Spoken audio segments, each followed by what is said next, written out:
All right, so we're almost done filling up 11 Pond. Probably got a couple more days left. It's getting close. So the reason we're filling it, two reasons. One, we believe we have a leak, and we want to identify and make sure we do have a leak before we go forward with any other fixes. Because those fixes, you're talking maybe $30,000 or more if you do have a leak to actually line this pond and keep it from leaking. We also haven't had much rain. Had a large deficit in rain the last couple years. To get this pond filled all the way back up, we would need, I think it was around 20 inches of rain is what I figured to fill this up. But we just haven't had that. We've been losing more water through evaporation than we've gained back naturally through rainfall. So we do want to get this filled back up, so it's got a head start even come next year, assuming we do have these leaks fixed. So one reason why we believe there's a leak, about 10 years ago, there's a spot right here where they found old clay tile. This pond had been losing water. They plugged this clay tile and it stopped. And this pond's been good until really the last couple of years. Well, we came back, plugged this again, and then later on we found another clay tile further up closer to the green.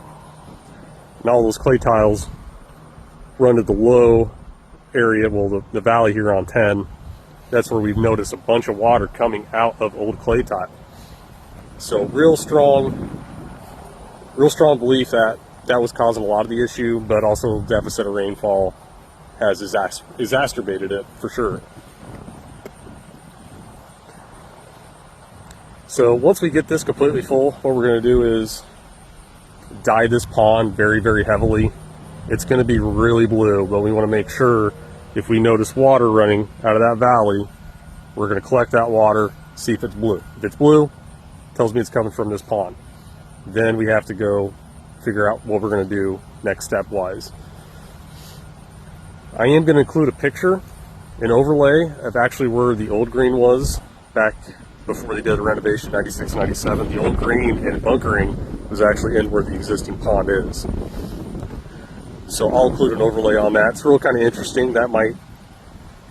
That's kind of, maybe showing us where we're seeing some issues. If there was old clay tile where that old green and bunker used to be, there could be more up there draining further out. When this pond was down, you could see clay tile all the way along the bank.